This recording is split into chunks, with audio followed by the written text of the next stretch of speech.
2 horas. Eso fue todo el tiempo que los herederos de los Larios me dieron para empacar 40 años de mi vida en 3 pequeñas cajas de cartón. Se quedaron allí, con una sonrisa de suficiencia, mientras me acusaban de haber desfalcado $5 millones. Incluso compraron mi hipoteca solo para asegurarse de que esta noche no tuviera un lugar donde dormir. Ellos ven a una mujer vieja que ha dejado de ser útil, pero yo veo a 3 aficionados que olvidaron quién construyó su maquinaria. Creen que han ganado. Pero lo que no saben es que yo sigo teniendo la llave maestra de todo su sucio legado. Escucha hasta el final para descubrir cómo manejé la situación y no olvides suscribirte para más historias. La carpeta de Manila golpea la caoba con un estruendo seco y deliberado. El sonido de una guillotina encontrando su marca. He escuchado ese escritorio absorber 40 años de decisiones, informes trimestrales, declaraciones de impuestos, el susurro silencioso de documentos que movieron cientos de millones a través de la maquinaria de los Larios sin que un solo punto decimal estuviera fuera de lugar. Conozco la beta de esa madera como conozco mi propia caligrafía. Pero este sonido es diferente. Este sonido es una lápida. Julián no se sienta. Se cierne sobre mí, de esa manera en que siempre se ciernen los hombres que heredan las habitaciones en lugar de ganárselas. Hombros anchos bajo su traje azul marino hecho a medida. La mandíbula fija en un ángulo diseñado para transmitir una autoridad que nunca ha poseído en realidad. El Patek Philippe en su muñeca atrapa la luz de la mañana que entra por los altos ventanales y lanza un pequeño y frío diamante de reflejo sobre la portada del expediente. Hemos encontrado los huecos, Leonor dice, dejando que las palabras se asienten como sedimento. 40 años de confianza y nos has estado desangrando. Mi corazón da un vuelco irregular y metálico. No por culpa, sino por el reconocimiento específico y nauseabundo de una mentira contada en tu cara por alguien que sabe que tú sabes que es mentira y a quien simplemente no le importa. No miro el expediente. Lo miro a los ojos. He mirado esos ojos antes, a los 8 años, cuando no podía cuadrar un simple libro mayor y yo me sentaba a su lado en este mismo escritorio, paciente como las matemáticas mismas, guiando su pequeño dedo por las columnas. Los he mirado a los 25, cuando entró en la sala de juntas de su padre por primera vez y lo vi absorber la habitación como si fuera oxígeno que se le debía por nacimiento. Busco ahora cualquier rastro de ese niño. Cualquier destello de algo humano bajo la inversión. No hay nada.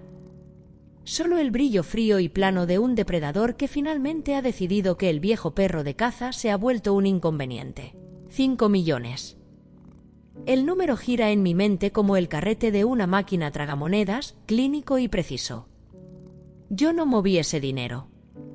Sé que no lo hice porque conozco cada contraseña, cada anulación, cada marca de tiempo en ese sistema, porque yo construí cada una de ellas, capa por capa encriptada, a lo largo de décadas. Pero saber la verdad y tener la arquitectura para probarla son 2 asientos contables muy diferentes. Por ahora, mantengo mi rostro inmóvil, mi máscara profesional sellada herméticamente como la puerta de una bóveda. ¿Eso es lo que dice el expediente? Pregunto. Mi voz suena más delgada de lo que me gustaría, pergamino estirado con demasiada fuerza sobre el hueso, pero no se quiebra. La sonrisa de suficiencia de Julián no flaquea. Eso es lo que dice el expediente. La pesada puerta de roble se cierra tras de mí con un clic, y el sargento Olvera sale de la sombra de las cortinas de terciopelo. No lo había visto. Lo cual es notable, porque yo lo noto todo. Debe haber estado allí desde antes de que yo llegara, lo que significa que esta puesta en escena fue deliberada, lo que significa que este momento ha sido ensayado. Engancha el pulgar en su cinturón de servicio con una naturalidad practicada, descansando precisamente al lado del borde de acero brillante de sus esposas, lo suficientemente cerca como para ser un mensaje. El aire en la oficina cambia. El olor familiar del pulidor de caoba y el ozono de los servidores de repente arrastra algo debajo, algo eléctrico y frío. Sabe a ozono antes de una tormenta. Sabe al momento antes de que ocurra algo irreversible. No tiene por qué haber un escándalo, Leonor, dice Olvera. Su voz es un estruendo bajo y ensayado, envuelto en el fino disfraz de la simpatía. Ha perfeccionado ese tono. Lo he visto usarlo en reuniones del ayuntamiento y disputas de vecinos durante casi una década. El registro específico de un hombre que quiere que creas que está de tu lado mientras su mano descansa sobre él. Instrumento de tu destrucción. Ha estado en la nómina de los Larios más tiempo del que ha estado en la del condado. Lo sé desde hace años. Lo anoté, lo archivé en la arquitectura precisa de mi memoria, y nunca lo usé porque nunca lo necesité. Los Larios eran mi familia de la misma manera que el reloj más complejo de un relojero es su familia. No por sangre, sino por la inversión total de habilidad y años. Miro el rostro de Olvera. Él no me sostiene la mirada. La ley no está aquí para investigar nada. La ley está aquí para sostener la puerta abierta mientras la evidencia sale por su propio pie. 2 horas, dice Julián, consultando el Patek Philippe con un movimiento de muñeca. Un gesto tan casual que constituye su propia crueldad. Empaca lo que quepa en 3 cajas. Cualquier cosa que se quede atrás pasa a ser propiedad del patrimonio. Una pausa. Deliberada. Quirúrgica. Incluyendo los diarios de tu marido. La mención de Arturo aterriza como un puño cerrado en mi plexo solar. Por una fracción de segundo, una que no permitiré que sea visible, ni para Julián, ni para Olvera, ni para las cortinas de terciopelo o los monitores fríos que parpadean en sus estantes, lo siento. El dolor agudo y profundo de alguien que mete la mano en la cavidad de tu duelo y la usa como un mango. Arturo se fue hace 10 años. Sus diarios son el último registro de su voz. Las observaciones manuscritas de un hombre tranquilo que amaba el jazz, la carpintería e, inexplicablemente, a mí. Reposan en el cajón inferior del pequeño gabinete de roble en la esquina de esta oficina, una esquina que dispuse específicamente para que fuera mía dentro de esta habitación porque Arturo me visitaba. Aquí a veces, temprano por la mañana, trayendo 2 tazas de café y sentándose en la silla de cuero desgastado sin hablar, simplemente estando presente. Julián sabía exactamente lo que estaba diciendo. Buscó lo más afilado que tenía a mano. Me pongo de pie. Mi columna es una línea rígida, una varilla de acero que he mantenido por pura voluntad desde el momento en que esa carpeta golpeó el escritorio, y no permitiré que se doble ahora. Mi cabello canoso no se mueve. Mi mandíbula no tiembla. Mi máscara profesional es una fortaleza, y detrás de ella, algo más frío y decidido que el duelo comienza a organizarse. No necesito 2 horas para abandonar un barco que se hunde, Julián, le digo. Recojo los diarios de Arturo primero. Las cajas de cartón se sienten ásperas contra las yemas de mis dedos, un contraste discordante, casi ofensivo, con la seda de mi blusa. 40 años de calidad. 40 años de ser la pieza mejor compensada, más confiable y más invisible de esta hacienda.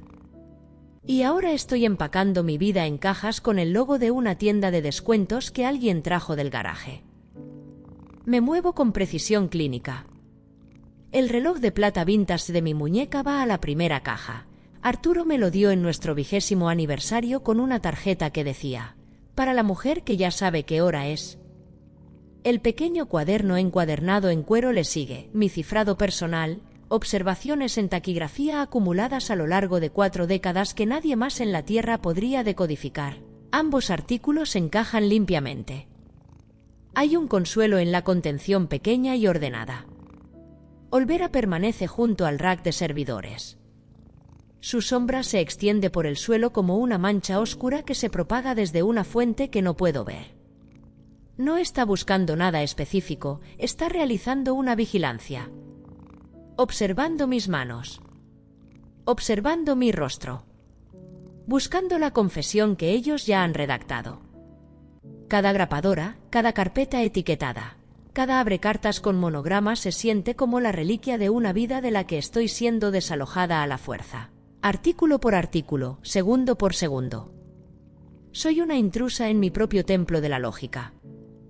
40 años construyendo esta habitación, sus sistemas, sus ritmos, su orden imposible. Y ahora estoy siendo vigilada como una ladrona de tiendas por un hombre que no podría cuadrar su propia chequera sin ayuda. Mantengo mis movimientos eficientes. El duelo es ineficiente. Guardaré el luto exactamente una vez, en privado, y luego trabajaré. Mi cerebro, benditamente, se niega a entrar en pánico. Calcula. Mientras mis manos continúan su clasificación mecánica, esto a la caja 1, aquello a la caja 2, mi mente ya ha migrado 3 capas más profundo en el problema. Visualizo el libro mayor.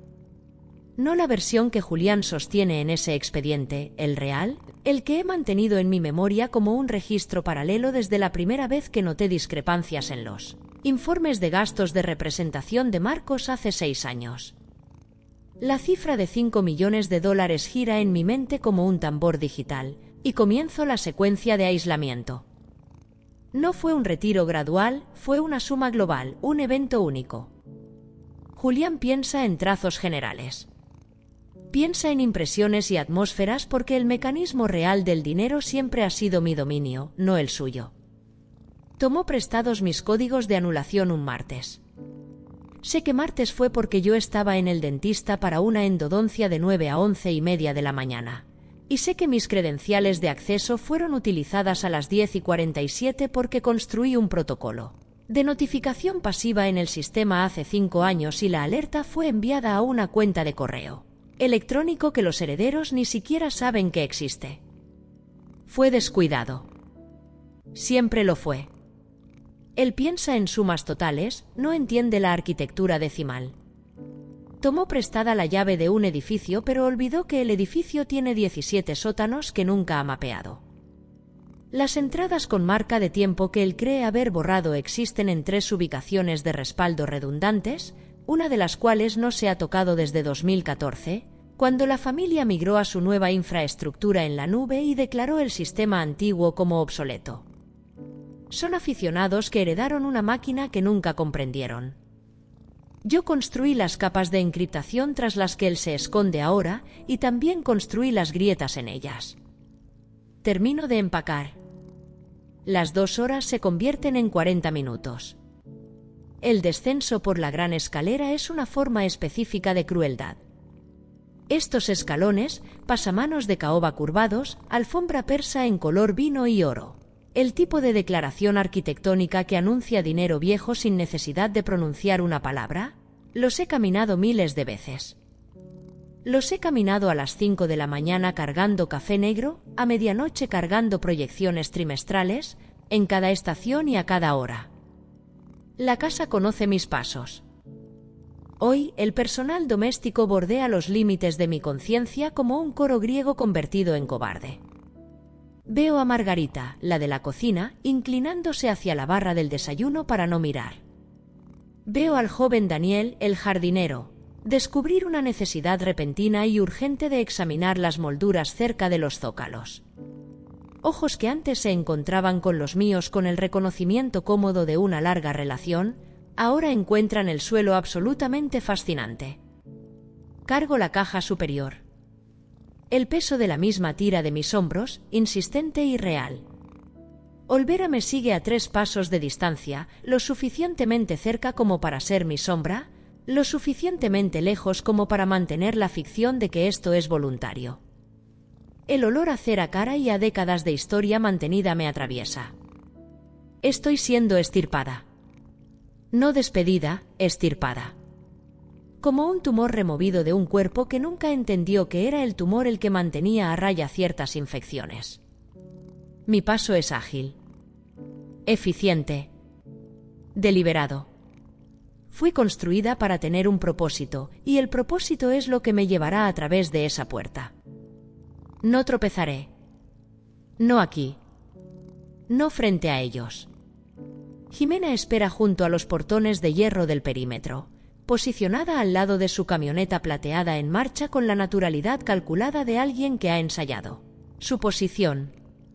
Tiene 40 años y posee la belleza específica y mantenida de una mujer que ve su apariencia como un componente de su poder, que lo es, y que yo siempre he notado sin juzgar. Sus gafas de sol de diseñador reflejan el sol de febrero contra mí como dos espejos pequeños y fríos. No baja del coche. Baja la ventanilla apenas unos 10 centímetros. ¡Ay, Leonor!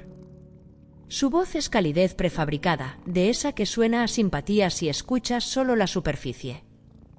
Yo he pasado 40 años escuchando bajo la superficie. Sobre la casita. Mis manos se aprietan contra la caja de cartón. Compramos la hipoteca al banco esta misma mañana. Entrega esta información de la manera en que alguien comparte una noticia sin importancia, algo logístico, algo administrativo, algo que simplemente se resuelve. Los papeles del desalojo se entregarán mañana. Es lo mejor, de verdad. Un nuevo comienzo. Hace una pequeña inclinación de cabeza, fingiendo pesar. Tú lo entiendes. El mundo realiza una inclinación lenta, como una mesa con una pata corta que finalmente admite su inestabilidad. La casita. La pequeña casa blanca al borde de los terrenos de la hacienda en la que he vivido los últimos 15 años, que me encargué de comprar precisamente porque conocía la importancia de poseer suelo propio, excepto que lo gestioné a través del prestamista recomendado por el patrimonio, lo cual ahora entiendo que fue el primer error en una cadena de errores que fui demasiado confiada para prever. La casita que todavía huele, de alguna manera atmosférica e imposible que no puedo explicar del todo, al tabaco de pipa de Arturo incluso una década después de su muerte. El aroma particular de la madera seca y los libros viejos, y la paz específica de un espacio que es total y únicamente mío. Perdida. Cedida con una firma esta mañana mientras yo estaba arriba empacando en cajas de cartón. No solo me despidieron. No solo me acusaron. Están borrando las coordenadas de mi existencia.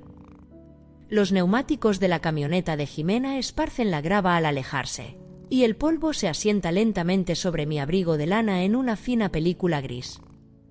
Me quedo de pie en el arcén de grava del camino privado de la hacienda con 3 cajas de cartón, un cuaderno encuadernado en cuero, un reloj vintage, los diarios de Arturo y 60 años de inteligencia de precisión acumulada. Y por exactamente 4 segundos, soy simplemente una mujer aterrorizada. Mi mano se mueve hacia mi garganta antes de que mi mente consciente lo autorice, un reflejo, una búsqueda. Mis dedos se cierran alrededor del colgante. El peltre está frío contra mi palma, pesa más de lo que parece, y el borde del metal muerde la suave piel de mi mano con una presión que es real, presente y, lo más importante, mía. Mi respiración sale en jadeos cortos e irregulares. La zona residencial se extiende a mi alrededor en su silencio plácido y costoso, arces desnudos de febrero, un perro distante, el sonido amortiguado de un soplador de hojas a 3 propiedades de distancia. Todo ello indiferente. Todo procediendo con perfecta normalidad mientras las coordenadas de mi vida están siendo demolidas silenciosamente. La arquitecta desaparece durante 4 segundos. En su lugar hay una mujer de 60 años sin hogar, sin acceso bancario, sin posición institucional y con una acusación penal armándose alrededor de su nombre como una soga disfrazada de collar. 4 segundos. Los cuento. Entonces, el borde frío del colgante hace lo que siempre ha hecho. Me devuelve a la tierra. Marcos hizo una broma al respecto una vez en una cena familiar, el tipo de broma que no es broma, pronunciada con el talento de los labios para la crueldad envuelta en humor. ¿Qué es esa cosa, Leonor? ¿La compraste en un mercado de pulgas? La mesa había reído educadamente. Yo había mostrado mi sonrisa delgada y cómplice y no dije nada, porque la sonrisa cómplice existe precisamente para los momentos en que lo que sabes es demasiado valioso para compartirlo. Bajo la cruda carcasa de peltre, bajo la deliberada sencillez visual, esa estética que anuncia, aquí no hay nada que ver, nada de valor, hay un token de hardware de grado militar. Núcleo de titanio. Código criptográfico rotativo. La llave de autenticación física para la arquitectura del servidor heredado del fideicomiso de la familia Larios. Los herederos desmantelaron ese sistema hace 10 años cuando migraron todo a su nueva infraestructura en la nube. Trajeron a un consultor, celebraron reuniones, declararon obsoleto el antiguo marco y migraron los datos que podían ver. Lo que no migraron, lo que no supieron migrar, porque la única persona que conocía su topografía completa estaba en la habitación tomando notas silenciosas, fueron los portales traseros que construyen los cimientos. La arquitectura antigua todavía existe. Sigue funcionando en un servidor en una sala con clima controlado en el subsótano de la hacienda, manteniendo fielmente sus repositorios encriptados desde 2014 mientras la familia, arriba, se felicitaba por modernizarse. Creen que su dinero está en el cielo. Olvidaron que los cimientos están enterrados bajo tierra y yo soy la única que tiene la llave. Ajusto mi agarre en la caja superior y camino hacia la carretera. Tengo que encontrar un motel. El motel Ruta 7, a las afueras, cobra $89 la noche y huele a limpiador de limón industrial aplicado con agresión institucional sobre un sustrato persistente de humo de cigarrillo viejo que ninguna cantidad de limón logrará erradicar jamás. Dejo caer mis 3 cajas sobre el áspero edredón de poliéster y escucho los resortes del colchón gemir su queja. La autopista zumba afuera, constante, rítmica, impersonal. Un sonido sin memoria, sin textura, sin conocimiento de quién soy o que he construido o que me acaban de quitar. El linóleo bajo mis zapatos está frío incluso a través de las suelas de cuero y se despega en las esquinas en largos y agotados rizos. Miro mi reflejo en el espejo agrietado del tocador. Mi cabello canoso sigue preciso. El corte recto a la altura de la barbilla mantiene su geometría incluso después de una mañana de cajas, grava y crueldad deliberada. Mis ojos grises me devuelven la mirada con el color de un frente de tormenta invernal, ese tono específico que aparece cuando los sistemas de presión colisionan. Mi máscara profesional sigue en su lugar, lo cual noto con algo cercano al orgullo. Tomo un respiro deliberado. Dejo que el limón industrial llene mis pulmones. Esto no es una derrota. Simplemente he cambiado de ubicación. Los centros de mando no se definen por la calidad de sus muebles. Despejo fácilmente la mesilla de noche manchada de café. Coloco el bloc de notas de cortesía y el bolígrafo en el suelo con pulcritud y los reemplazo con el contenido de mi segunda caja, disponiendo mis materiales con el mismo cuidado metódico que he llevado a cada escritorio en el que he trabajado. Abro la computadora encriptada. La luz azul de la pantalla florece en la habitación en penumbra y se refleja en mis gafas. El consuelo familiar y particular de ese resplandor, luz fría, luz lógica, la luz de los sistemas y las certezas, me recorre como una corriente estabilizadora. Mis dedos encuentran el teclado. Los callos en las yemas de mis dedos registran la fricción conocida de las teclas, el lenguaje táctil específico de una herramienta que he usado durante 4 décadas. La acusación que Julián ha montado se basa en la suposición de que estoy confundida. Que la edad y la desorientación senil. Encontré esa frase en el expediente durante mis 40 minutos de empaque, la anoté y la archivé, han comprometido mis facultades. Que la mujer que construyó la arquitectura financiera privada más compleja de toda la región ha perdido, de alguna manera, el hilo de la realidad. Mi mente es una máquina de alto funcionamiento. Está catalogando, clasificando, cruzando referencias y comenzando la primera arquitectura preliminar de una respuesta. No requiere un escritorio de caoba. No requiere legitimidad institucional ni la presencia de una audiencia. Solo requiere una conexión. Y el token de hardware que descansa ahora mismo, caliente por el contacto con mi piel, contra mi esternón. Ellos tienen al sargento. Tienen a los abogados. Tienen los activos físicos, el estatus institucional y el capital social de un apellido que ha acumulado credibilidad durante 3 generaciones. Lo que no tienen es la menor idea de lo que realmente tienen entre manos. Heredaron una máquina.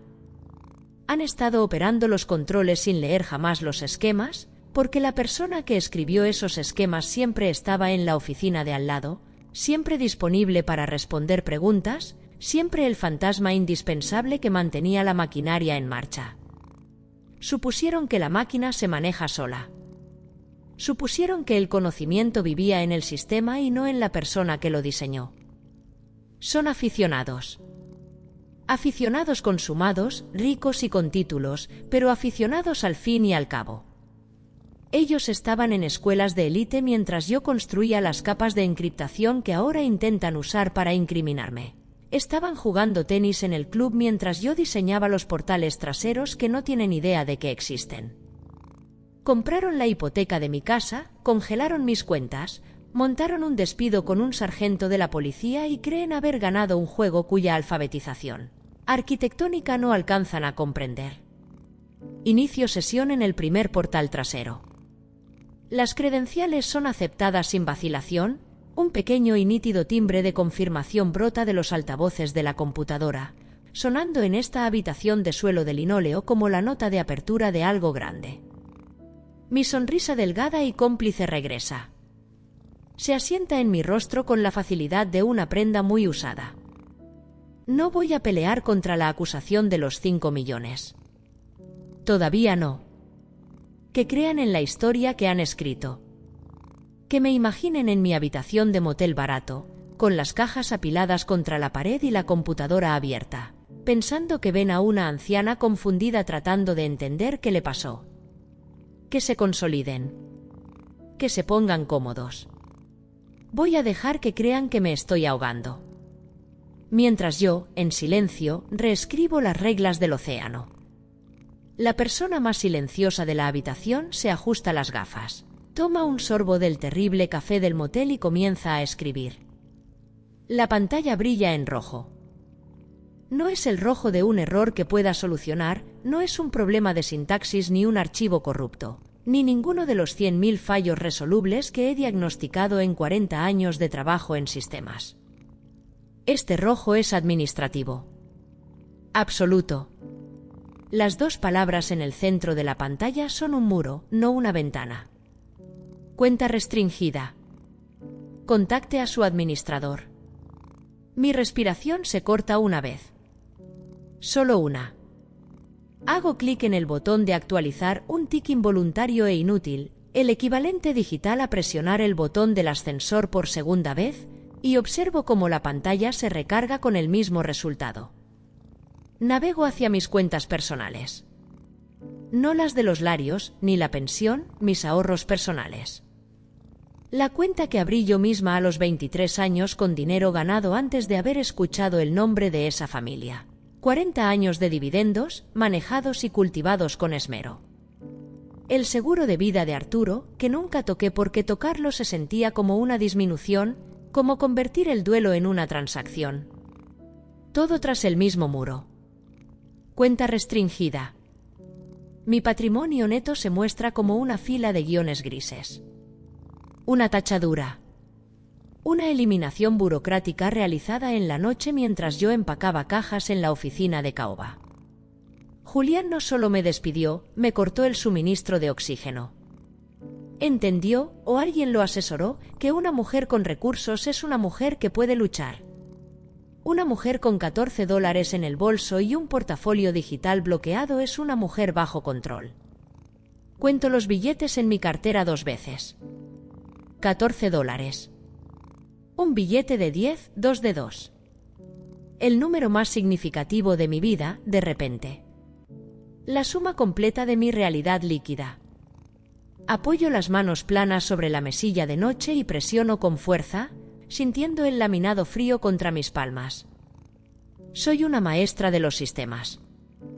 He pasado mi carrera entendiendo cómo se mueve el poder institucional, cómo fluye el dinero, cómo se construye y se mantiene la arquitectura del control financiero. Y actualmente estoy siendo procesada a través de esa misma arquitectura como un error que debe ser purgado. Sé cómo funciona esto. Ese conocimiento, al menos, no pueden congelarlo. Hago clic en actualizar una vez más, me permito confirmar que, en efecto, sigue en rojo, y luego cierro el navegador. El correo electrónico llega 13 minutos después. El asunto es una densa cadena de citas legales, una serie de números de casos y referencias a estatutos que se anuncian no para informar, sino para intimidar, diseñados para parecer un muro de pericia que ningún profano podría escalar. El remitente es un bufete que reconozco, Almagro y Asociados, los abogados externos que los Larios han contratado para procesos contenciosos desde 1998. Yo misma redacté la carta de contratación original. El archivo adjunto se abre en 17 páginas. Leo las primeras 4, que contienen la sustancia. Las 13 restantes son citas de apoyo, que es la forma que tiene un abogado de facturar por kilo. El núcleo, el acuerdo de confidencialidad y no difamación que firmé en 1994, un documento que parecía, en aquel momento, una protección razonable para una familia que confiaba su arquitectura financiera a una sola persona, ha sido reactivado y convertido en un arma. Cualquier contacto con los medios, auditores externos, organismos reguladores o instituciones financieras de la competencia activará una cláusula de daños y perjuicios. $2 millones, pagaderos de inmediato. Han construido una jaula hecha con mis propias firmas. Tiene 30 años de antigüedad y todavía resiste.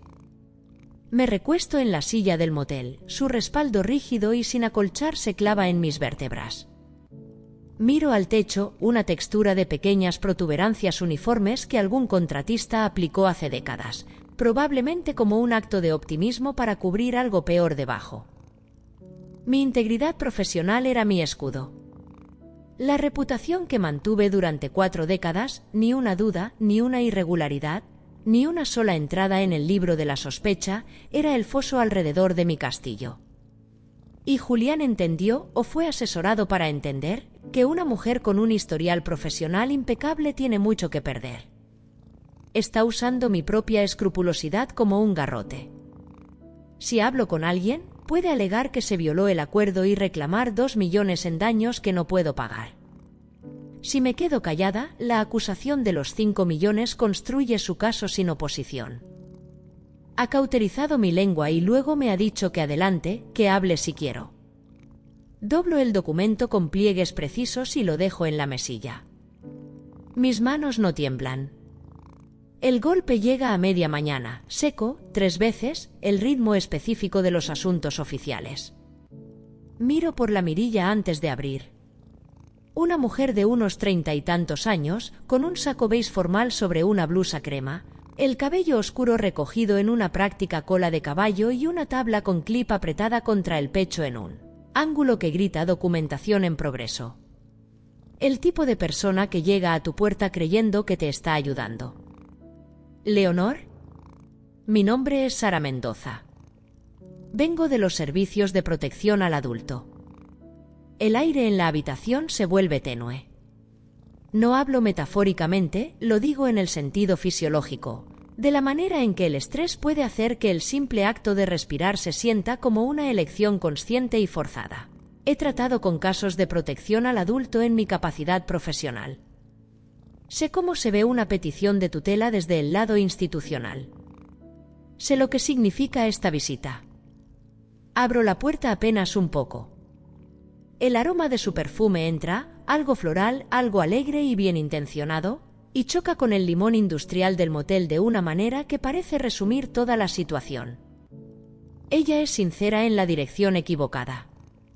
Le han entregado un expediente, y ese expediente describe a una mujer en crisis, y ella ha venido a ayudar a esa mujer, pero la mujer de la que le han hablado no existe.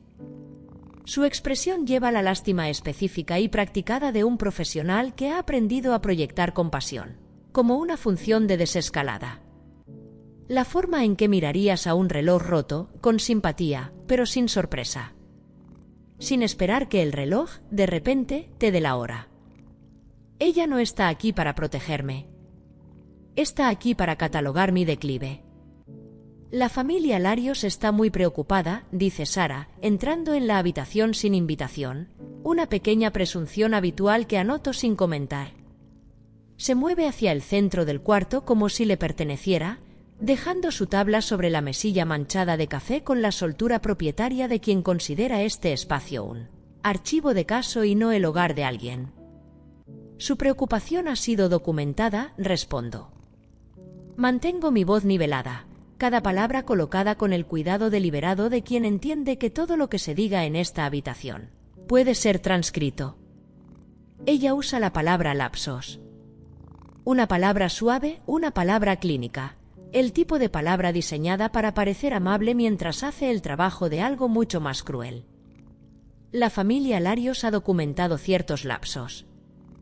La petición que pone ante mí tiene 12 páginas, densas en lenguaje clínico y testimonios de apoyo.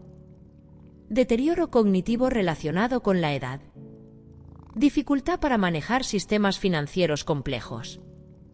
Confusión con respecto a las responsabilidades institucionales. Los 5 millones que faltan en los activos principales del patrimonio no se describen, en las notas de Sara, como un robo. Se describen como una mala gestión accidental por parte de una adulta mayor confundida. Julián ha sido generoso conmigo de la peor manera posible, no me va a enviar a la cárcel. Me va a enviar a una niebla. Le está diciendo al mundo que no le robé porque fuera una criminal, lo hice porque me estaba deteriorando. Porque la mujer que construyó la fortaleza financiera de su familia ha perdido la capacidad de mantenerla. Porque debo ser protegida de mí misma. El gaslighting es tan brillante que tengo que resistir activamente el impulso de entrecerrar los ojos ante él. Una celda sería resistible. Una celda tiene barrotes y cerraduras y la dignidad fundamental de ser acusada de tener voluntad propia. Lo que están construyendo para mí, en cambio, es una narrativa de incompetencia suave e ineludible. Una habitación acolchada hecha de lástima profesional y papeleo legal. ¿Qué día es hoy, Leonor? La pluma de Sara planea sobre el formulario de evaluación. Su voz es paciente, con la entonación cuidadosa de alguien que habla con una persona que cree que tiene dificultades para procesar la información. ¿Puedes decirme la fecha de hoy? ¿Y quién es el actual presidente? La miro durante un largo momento. Deseo, con una claridad que me sorprende, decirle la factorización de números primos del número de caso impreso en la parte superior de su tabla. Quiero recitar los últimos 10 años de declaraciones de impuestos de los Larios, no las versiones limpias, las reales, con los números de ruta en paraísos fiscales y los calendarios de depreciación creativa, y las huellas numéricas específicas de una familia que ha estado subestimando sistemáticamente las ganancias de capital desde 2009. Quiero verla escribir eso. En lugar de ello, respiro. Aplasto las manos sobre mis muslos, presionando el impulso contra el edredón de poliéster hasta que siento que se disipa en algo manejable. Es martes, digo, y mi voz llega como un monótono clínico. 17 de febrero. Hago una pausa de un segundo. El presidente es quien es el presidente. Sara escribe algo. No permito que mis ojos sigan su pluma. Cada palabra, cada pausa, cada microexpresión es una variable en la ecuación que están construyendo. Si demuestro enojo, el registro reflejará desregulación emocional.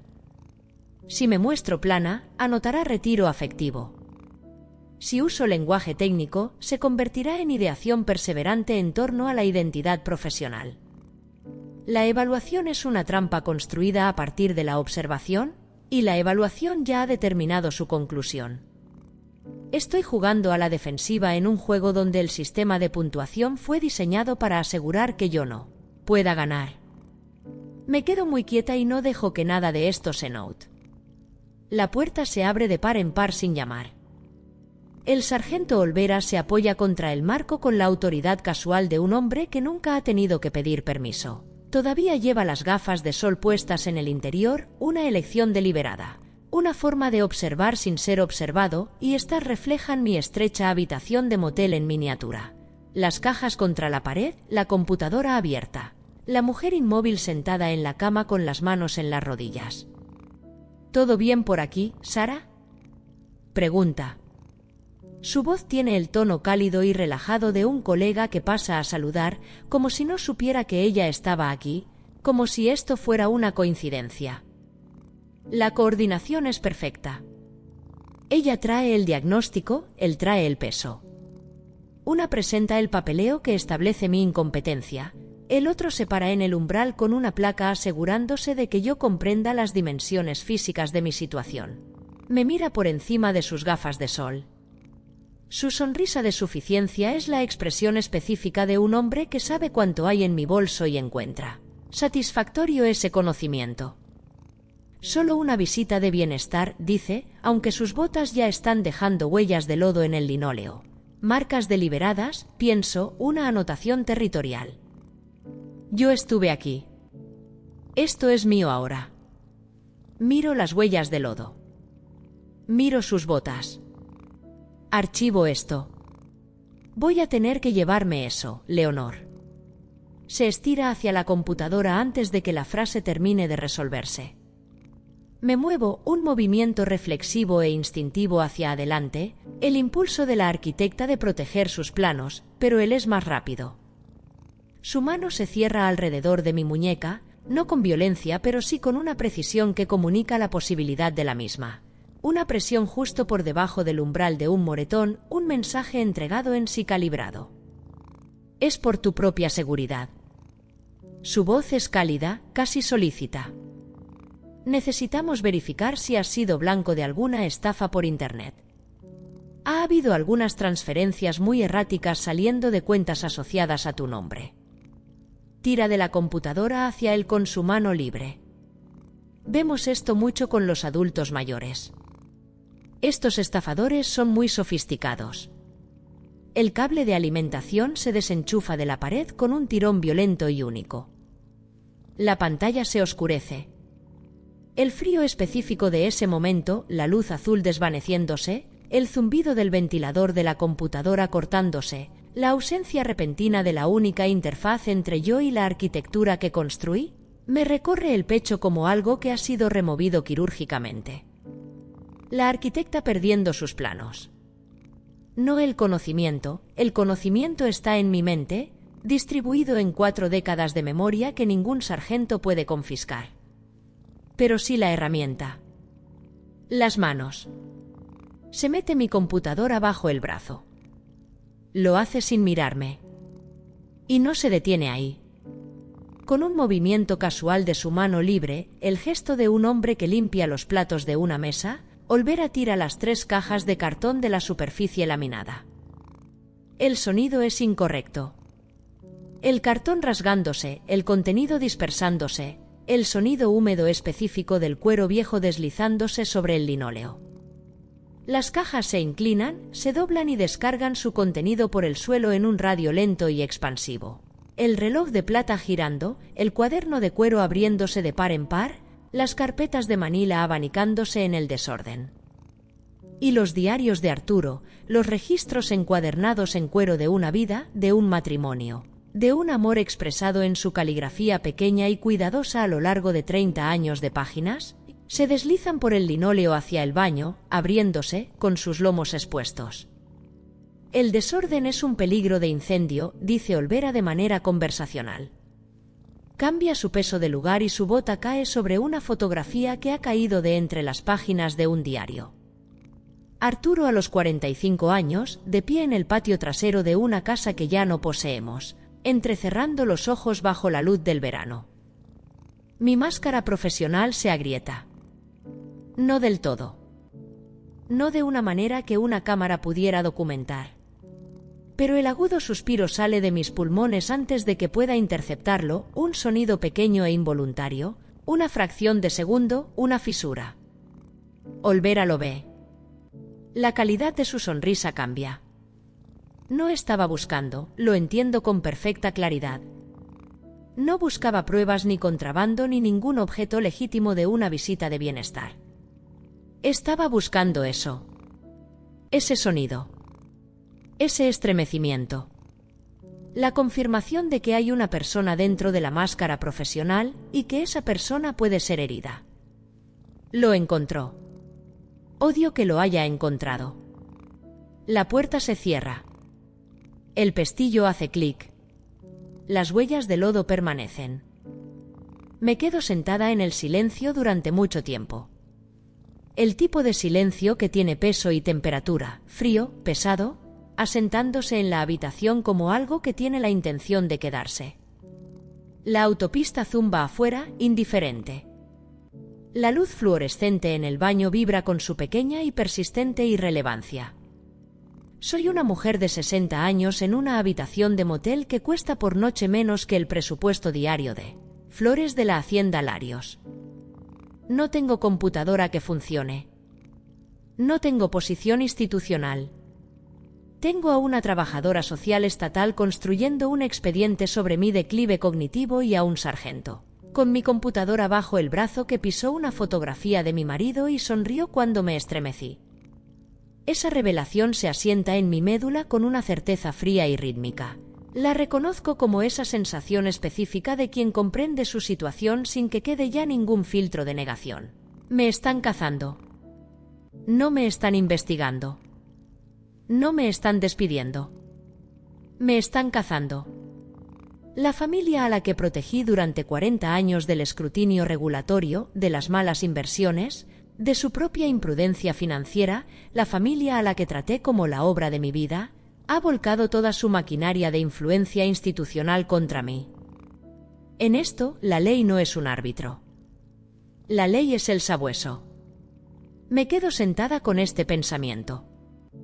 Dejo que todo su peso se desplome sobre mí. Y entonces empiezo a pensar. El sobre aparece una hora después, sin llamar, sin anuncio. Simplemente el sonido del papel grueso deslizándose bajo la puerta. Observo cómo sucede desde la cama, el rectángulo blanco emergiendo poco a poco por la rendija entre la puerta y el linóleo, recorriendo unos 60 centímetros antes de detenerse. No me apresuro a recogerlo. Dentro, un requerimiento legal formal en papel membretado del bufete Almagro y Asociados, 2 páginas, preciso y completo. Un préstamo personal de $200.000, originado hace 5 años mediante un instrumento que lleva mi firma. Coloco el documento plano sobre la cama y miro mi nombre al final de la primera página. Es mi firma. Los bucles de la L, la forma en que la O de Leonor se inclina ligeramente a la derecha, el flujo conectado de las letras, es exacta de la misma manera que lo es una falsificación construida tras estudiar docenas de muestras originales. He firmado decenas de miles de documentos. Alguien con acceso a ellos y la paciencia suficiente ha ensamblado esto. La firma fue cosechada, muy probablemente, de una tarjeta navideña rutinaria o de una carta de recomendación informal, algo que firmé sin la formalidad que produce un escrutinio legal. Hace 5 años, pedí un préstamo personal de $200.000 al patrimonio Larios. Yo no pedí ningún préstamo personal de $200.000 al patrimonio Larios. Sigo los bucles falsificados con la punta del dedo, lentamente, de la misma manera que mi padre trazaba una vez los engranajes de un mecanismo de relojería que me estaba enseñando a comprender. Observando la estructura. Sintiendo cómo fue hecha. No solo se están llevando mi futuro. Están editando mi pasado. Reemplazando el registro real de 40 años de servicio escrupuloso con una historia fabricada de dependencia y mala gestión. Y como el documento existe y la firma es pasable, y como ya soy objeto de una petición de los servicios de protección que documenta mi declive cognitivo, la narrativa se retroalimenta. Por supuesto que pidió prestado dinero que no pudo justificar. Por supuesto que no puede explicarlo con claridad. Pobre Leonor, ha estado luchando durante años. Pago total debido en 24 horas. La línea en negrita se asienta en el centro de la página como un detonador. Leo la cláusula de ejecución. El incumplimiento del requerimiento activará el embargo inmediato de todos mis activos personales restantes, incluyendo el contenido de la casita, lo que significa las cosas de Arturo, los últimos objetos físicos de nuestra vida compartida, y cualquier propiedad intelectual desarrollada durante mi empleo, una cláusula lo suficientemente amplia como para abarcar, si se interpreta agresivamente, casi todo lo que sé. Liquidación total. No de mis finanzas, sino de mí. Están intentando reducir los 60 años de Leonor a un instrumento de deuda, una responsabilidad legal, un expediente judicial. Despojar el registro de una vida hasta dejarlo en un solo documento manejable que diga: ella costó más de lo que aportó y queremos nuestro dinero de vuelta. 24 horas. La maquinaria legal terminará de triturarme hasta convertirme en polvo en 24 horas, a menos que encuentre un aliado o un milagro. Mi mente, que ha mantenido su fortaleza de lógica a pesar de todo, las pantallas rojas, el acuerdo de confidencialidad, las preguntas de evaluación, la desaparición de la computadora. La bota de Olvera sobre la foto de Arturo comienza, por primera vez, a zumbar con algo que reconozco como desesperación. No es pánico. No he permitido el pánico.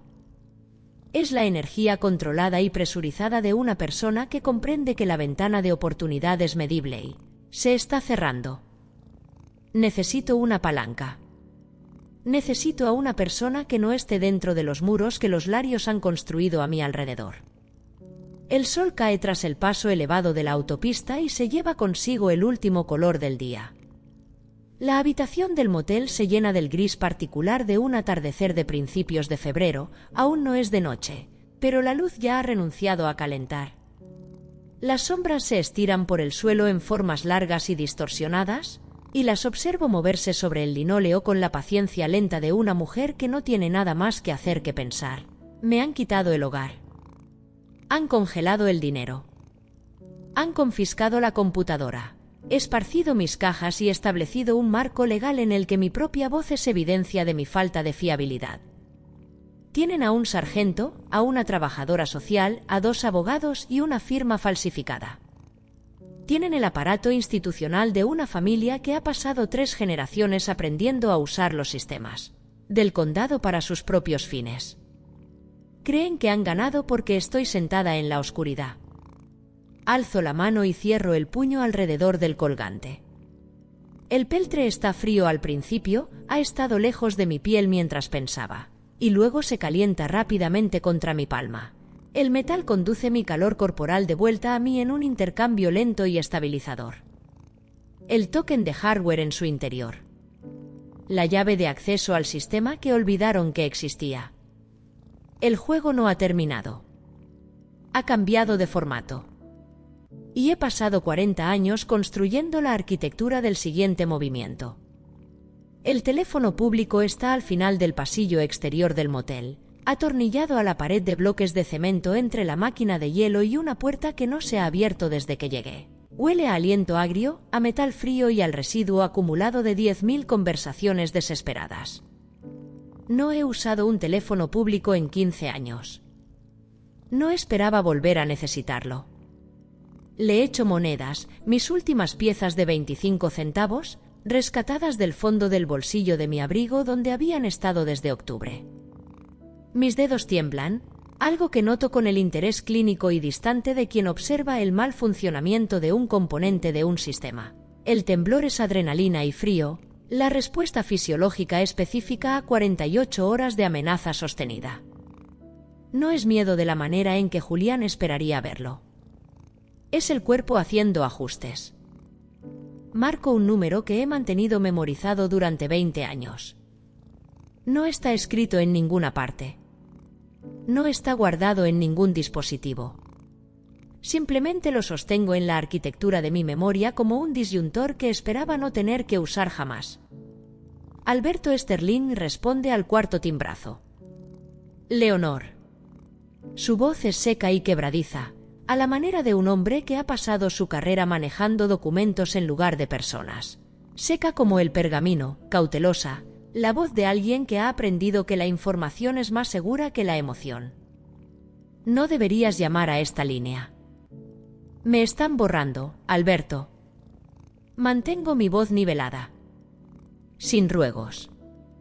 Sin temblores. Necesito los cimientos.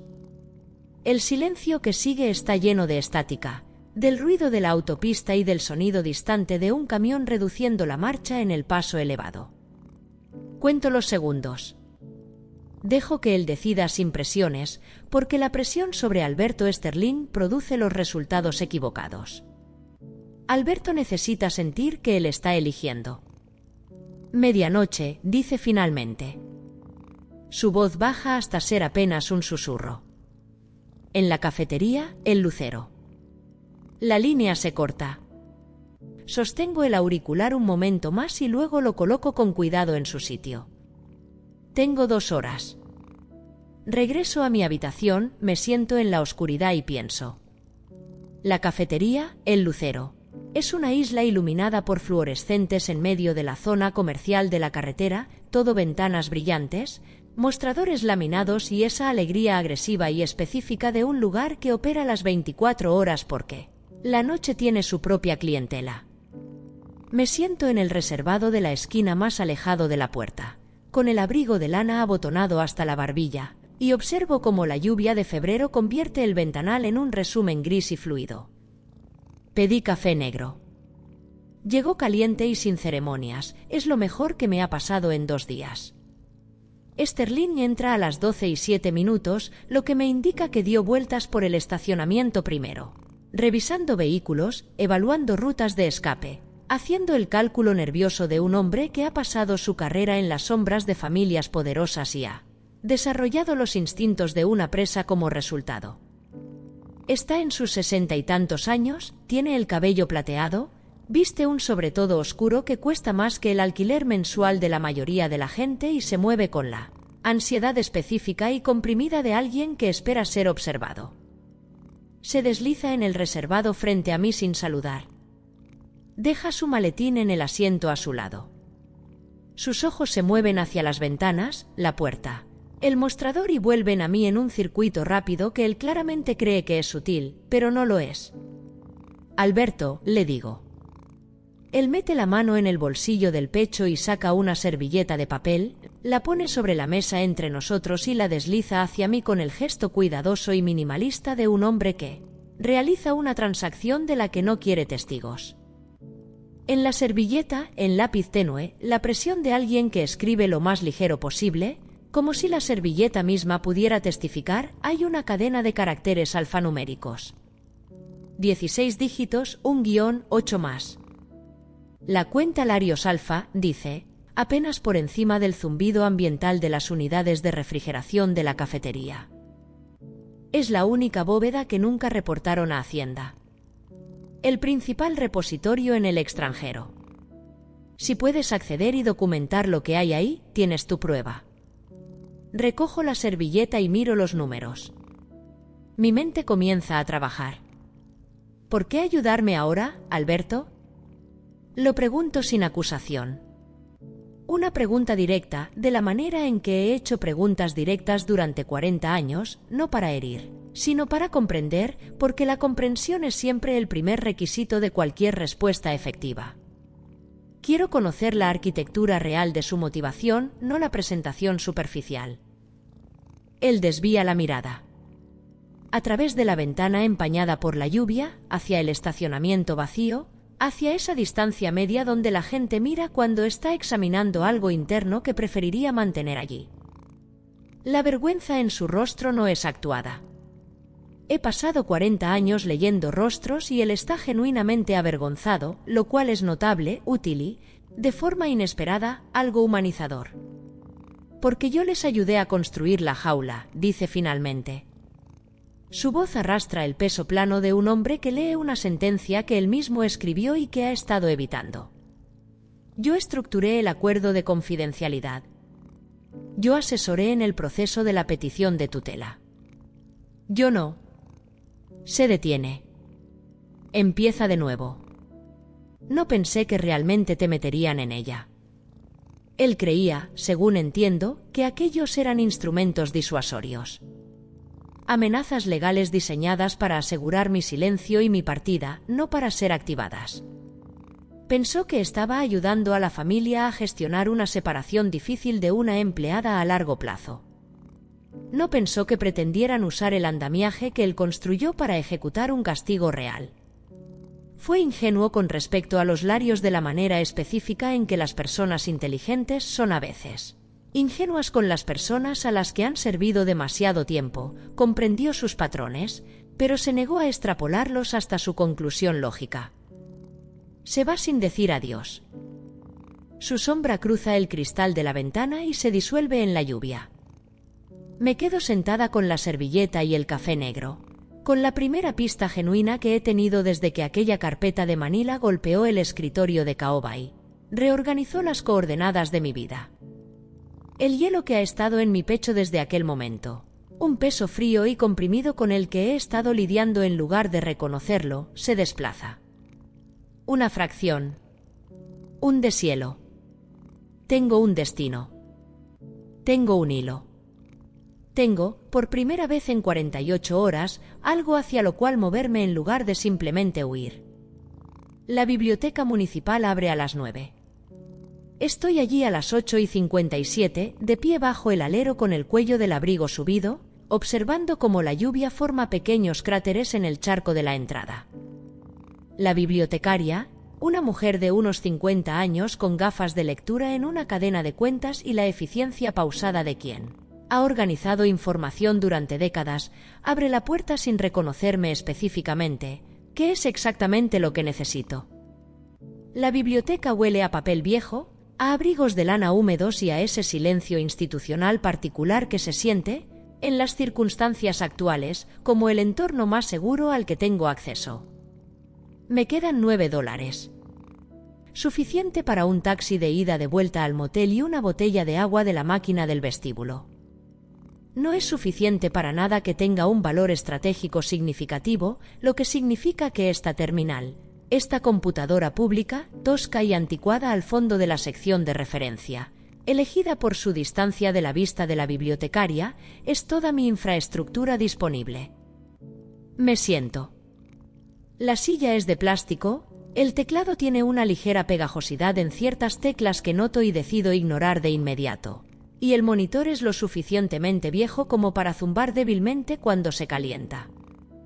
La conexión es de red pública, no segura, monitoreada por el propio servidor de la biblioteca a través de un cortafuegos diseñado para evitar que los usuarios accedan a ciertas categorías de contenido, un cortafuegos que fue instalado, basándose en su arquitectura, en algún momento alrededor de 2009.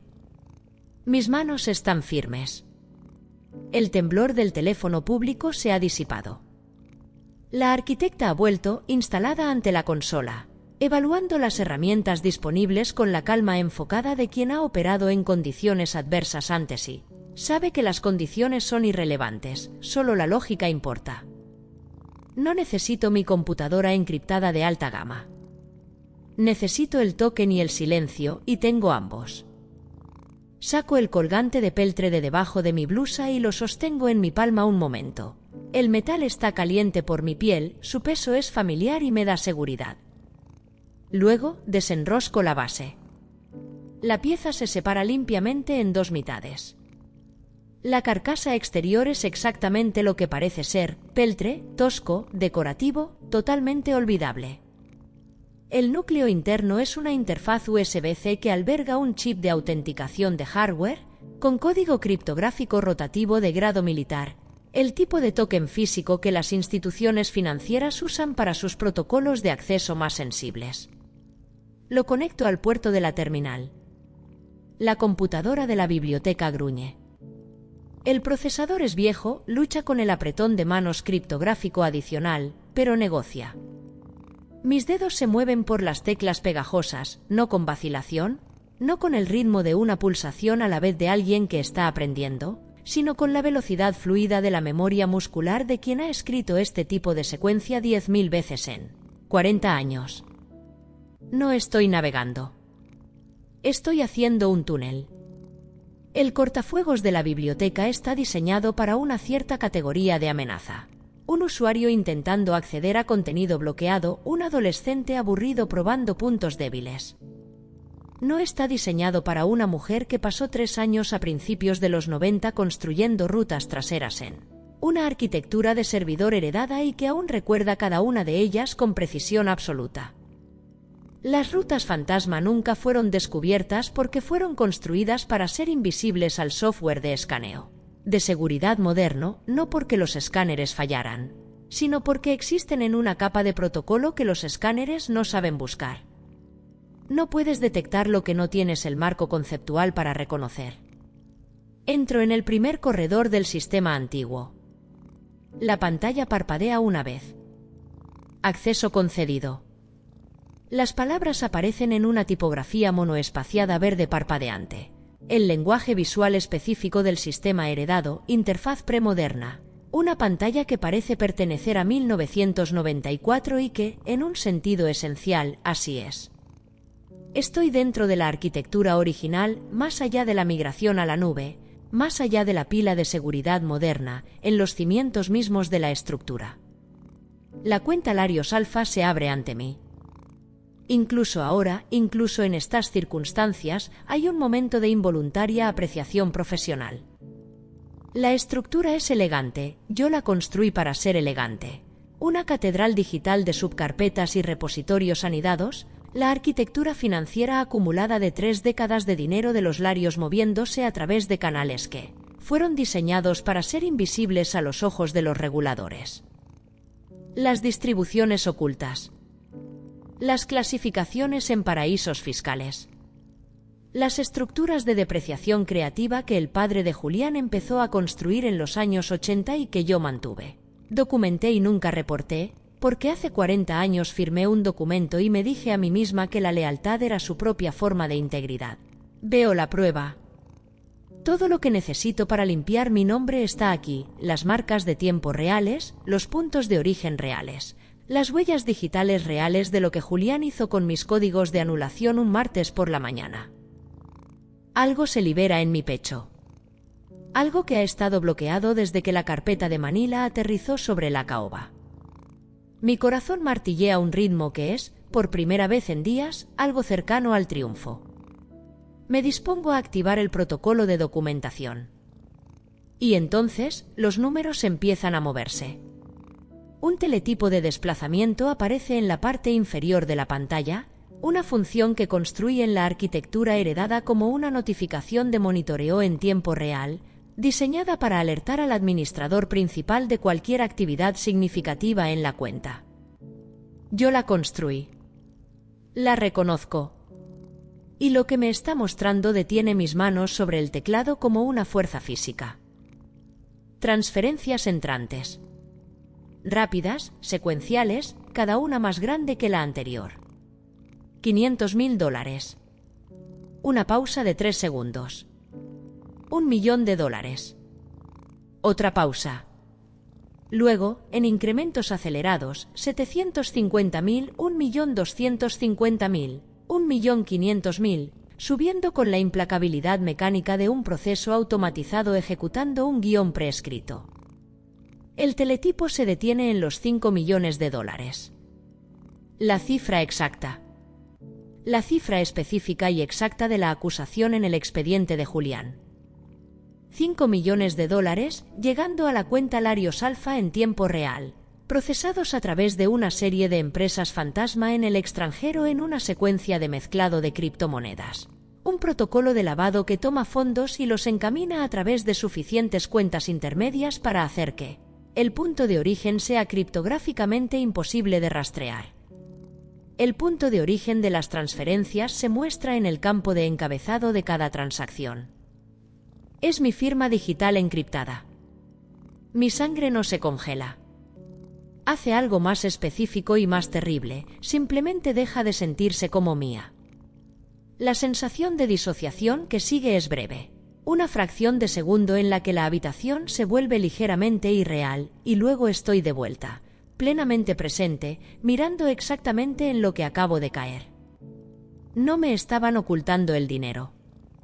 Estaban esperando a que yo lo encontrara.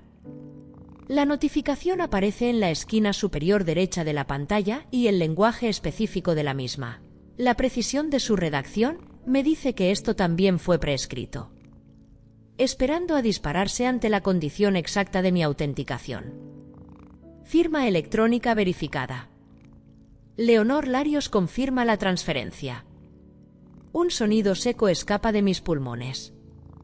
No es un sollozo, no del todo, es la arquitectura de un sollozo, el precursor físico, la toma de aire y la compresión del pecho, el momento previo a que el sonido llegue y que nunca llega a convertirse en tal. No lloro. No puedo permitirme llorar en la terminal de una biblioteca pública a las 9:30 de la mañana. Miro el mensaje de confirmación. Miro la marca de tiempo, 9:27 de la mañana, fecha actual. Miro los totales de la transferencia. Miro las direcciones de las billeteras de destino, un protocolo de mezclado de criptomonedas, irreversible, con los fondos ya fragmentándose a través de cuentas intermedias en arreglos que incluso a un contador forense le tomaría meses rastrear. Al iniciar sesión con mi token de hardware, me he autenticado. Al autenticarme, en el lenguaje del registro digital, en el lenguaje que Hacienda y la Policía Nacional y un fiscal federal leerán, confirmado la transferencia. No encontré un escudo. Encontré al pelotón de fusilamiento. Les entregué mi propia declaración de culpabilidad y la firmé con mi nombre legal completo. Las migas de pan digitales conducen desde la cuenta Larios Alfa directamente a esta biblioteca, a esta terminal, a esta dirección IP, a este momento. Una línea recta, limpia y sin ambigüedades. Me siento en la silla de plástico y respiro. La genialidad de esto es genuinamente nauseabunda. Julián sabía que yo no podría resistirme a una pista lógica. Él sabe cómo pienso, me ha visto pensar durante 20 años, y entendió que una mujer que procesa la realidad a través de sistemas, arquitecturas y la elegante lógica de causa y efecto sería incapaz de recibir una pieza de inteligencia específica y procesable sin actuar sobre ella. Me la dio a través de Sterling, sabiendo que yo confiaría más en la vergüenza de Alberto que en un soplo limpio. Sabía que usaría el token, porque el token es la única herramienta que me queda, y una persona con una sola herramienta la usa. Ha utilizado mi maestría profesional, la misma capacidad en la que confiaron durante 40 años, para convertirme en la principal participante activa de su crimen. El registro ya no muestra a Julián usando mis credenciales para mover 5 millones. El registro me muestra a mí, con mi propia autenticación física, confirmando la transferencia personalmente desde una biblioteca pública a las 9:27 de la mañana. Para Hacienda, soy una exempleada resentida que pasó sus últimos días de libertad completando la operación de desfalco que había estado ejecutando durante años.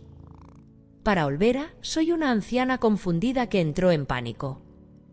Para un jurado, soy una criminal o una incompetente, y ambas opciones terminan en el mismo lugar. Las luces fluorescentes sobre mí zumban.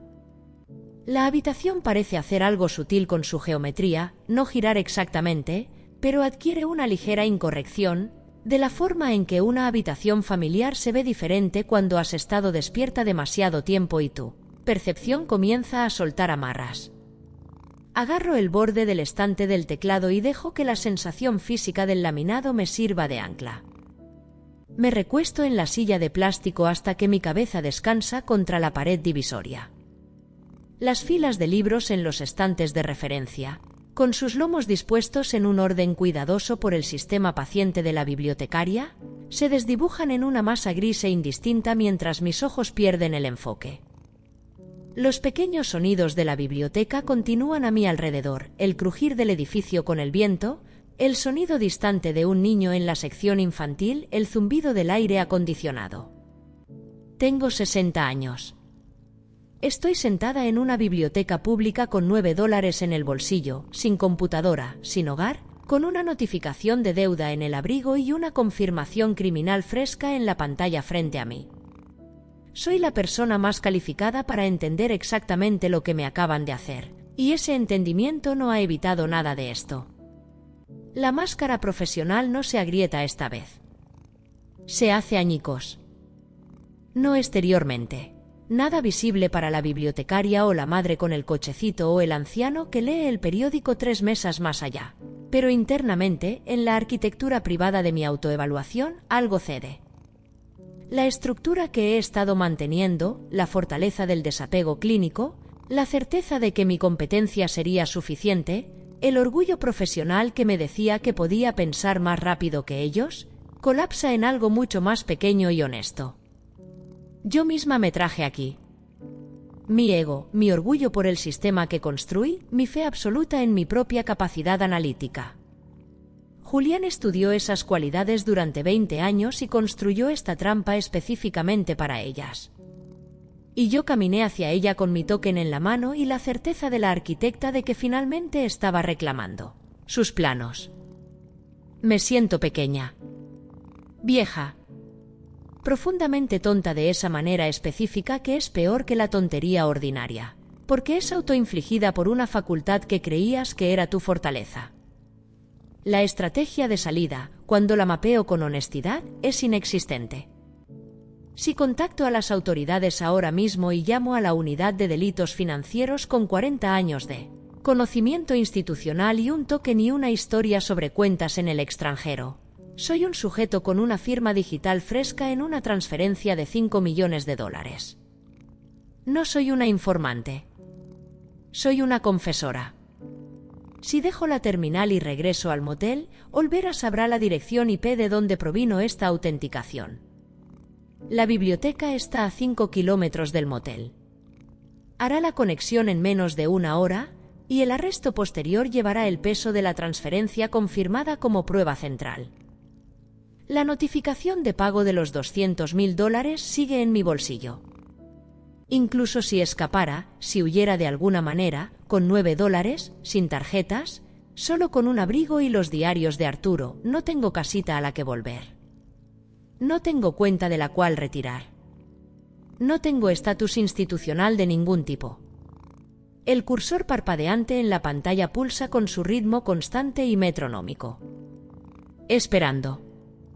Paciente de la manera en que las máquinas son pacientes, es decir, sin ninguna relación con el concepto de paciencia en absoluto, simplemente manteniendo su estado hasta que llegue una nueva entrada.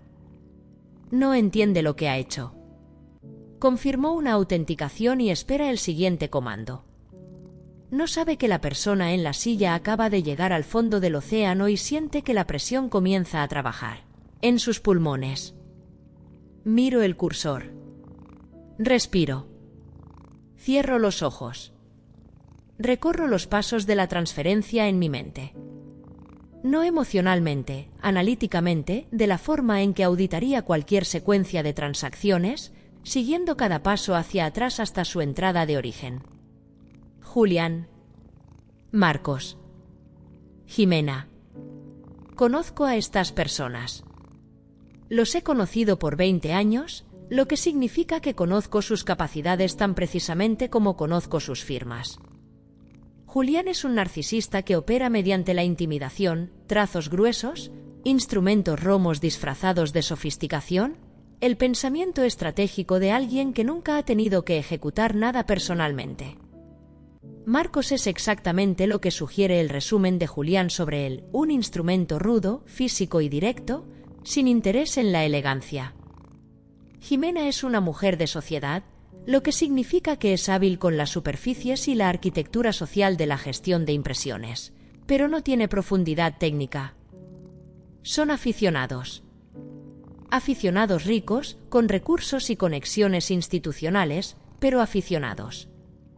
Contrataron esto, o lo copiaron, o lo ensamblaron a partir de componentes que no entendían del todo. Y las personas que construyen sistemas a partir de piezas que no comprenden, siempre dejan una categoría específica de error en la costura entre esos componentes. Abro los ojos y miro la pantalla. El protocolo de mezclado de criptomonedas que usaron es moderno, una arquitectura de mezclado de generación actual, el tipo que se convirtió en estándar en operaciones financieras en el extranjero alrededor de 2019. Lo reconozco. Está diseñado para interactuar con la infraestructura contemporánea de blockchain utilizando un sistema específico de clasificación de transferencias. La clasificación que aplicaron a las distribuciones salientes es ganancias de capital. Tratamiento de ganancias de capital moderno a tasa actual. La clasificación que tiene sentido en la nueva arquitectura del sistema, la que usan sus contadores actuales, la que genera la menor responsabilidad fiscal bajo los calendarios actuales de Hacienda. Pero lo encaminaron a través de la arquitectura heredada de 2014 para incriminarme.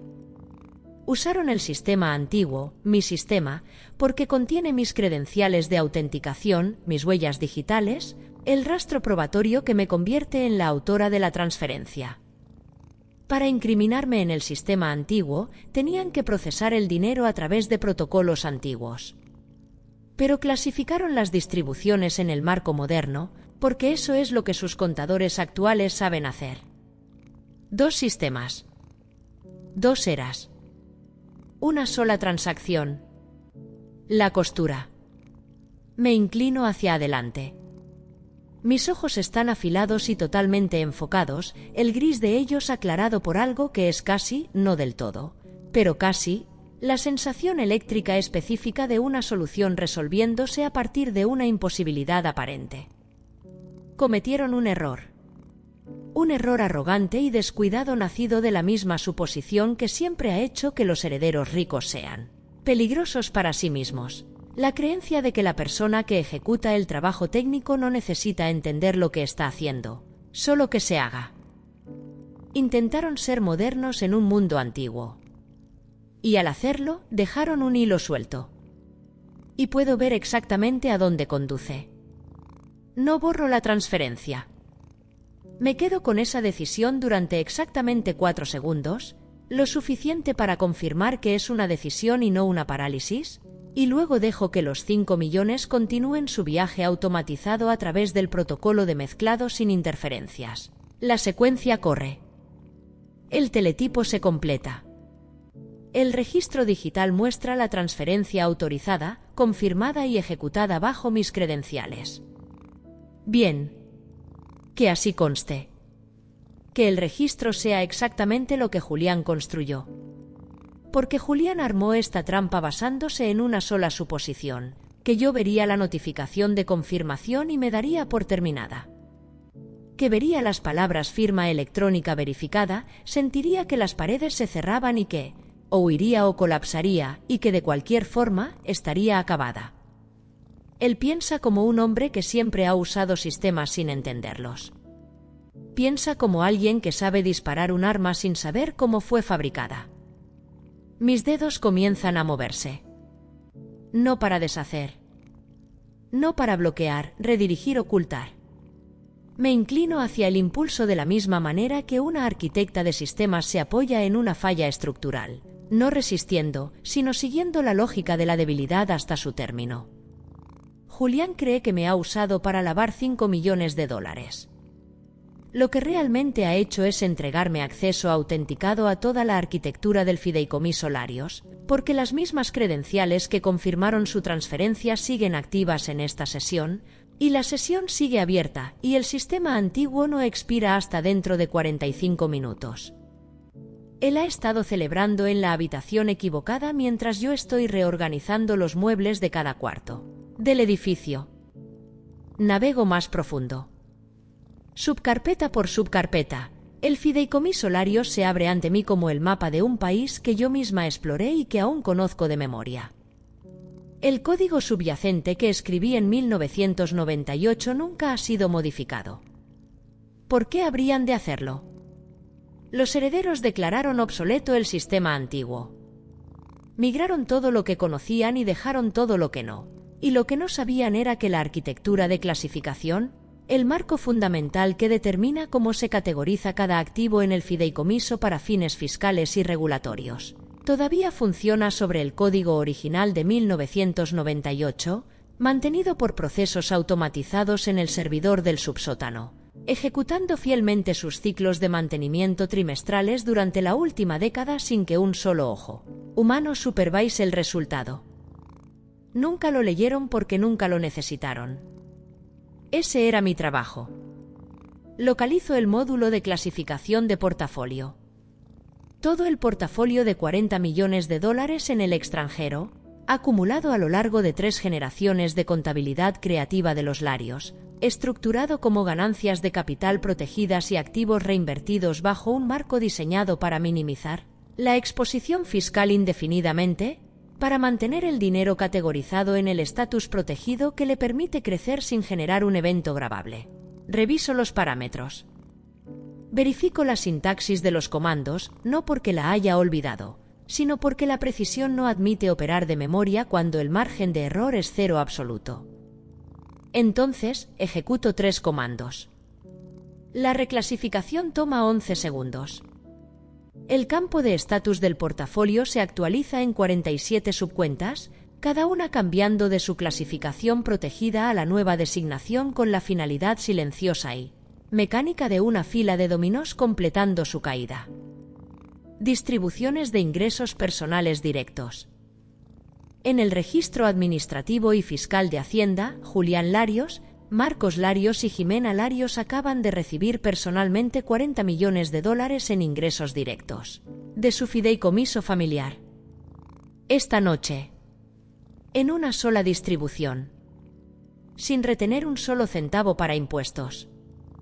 El fideicomiso no protegió la distribución. El fideicomiso hizo la distribución a ellos, personal y directamente, y el registro muestra que se ejecutó bajo su instrucción, porque el rastro de autorización en el sistema antiguo, el mismo que usaron para incriminarme, muestra sus huellas digitales en el inicio de la sesión que precedió a la mía. Ellos abrieron la puerta. Yo simplemente reclasifiqué lo que pasó por ella. Me recuesto un momento y me permito asimilar lo que he hecho. La tasa impositiva más alta es del 37%. El 37% de 40 millones son 14.8 millones, digámosle 15, dados los recargos estatales y los intereses que comienzan a acumularse en el momento de la distribución. $15 millones en responsabilidad fiscal inmediata, adeudados por 3 personas cuyos activos líquidos están atados a un patrimonio que el gobierno está a punto de mirar muy de cerca.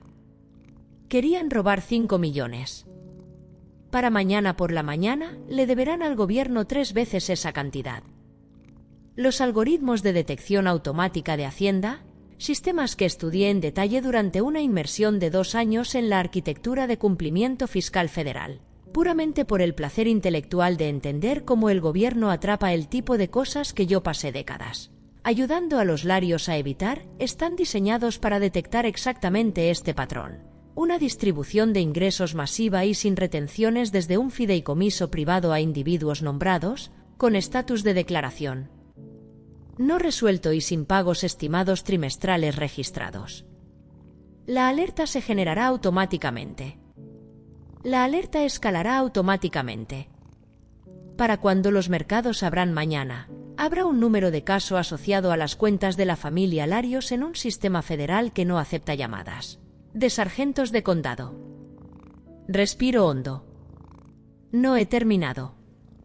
El portal de la Oficina de Denuncias Tributarias de Hacienda carga en la lenta conexión de la biblioteca de una manera que me hace dolorosamente consciente de cada segundo del reloj de la sesión.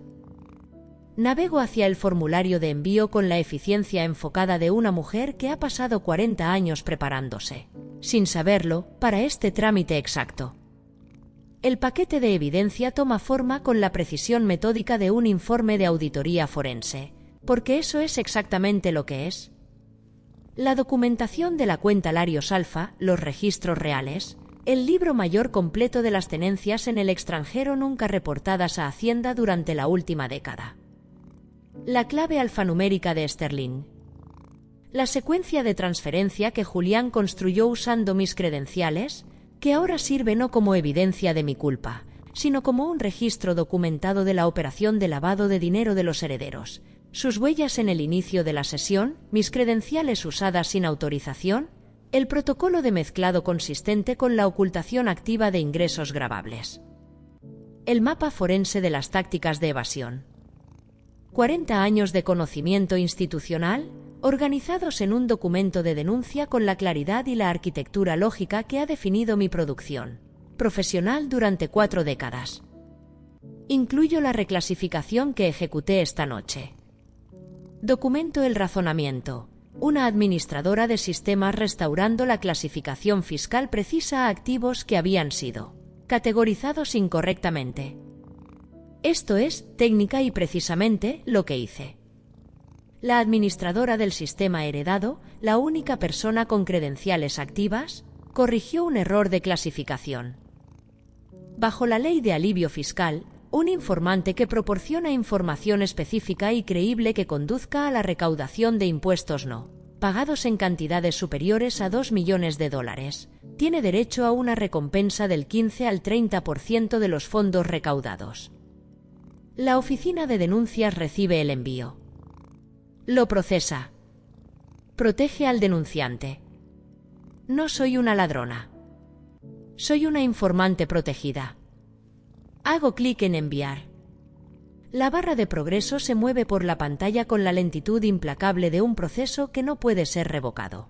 Una vez iniciado, los datos se transmiten a los servidores federales en un flujo que está, por ley, encriptado, protegido y preservado.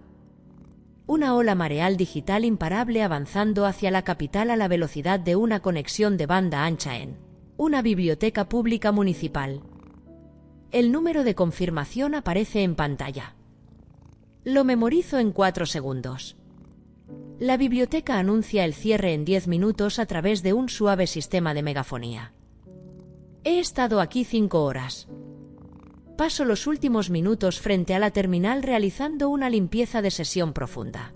Borro la memoria caché, limpio el historial de navegación y purgo los datos de la sesión local con la misma minuciosidad que aplicaría a cualquier tarea de gestión de datos sensibles.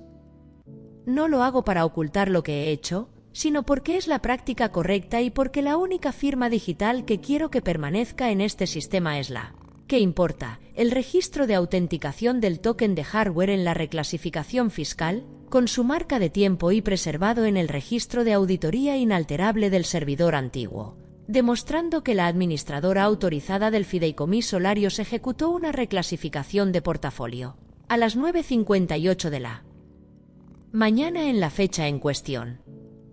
Cuando los auditores examinen el registro, verán a 3 herederos que utilizaron un sistema heredado para lavar $5 millones en una sola noche, provocando una respuesta administrativa del usuario autorizado del sistema que dejó al descubierto 40 millones en activos no declarados.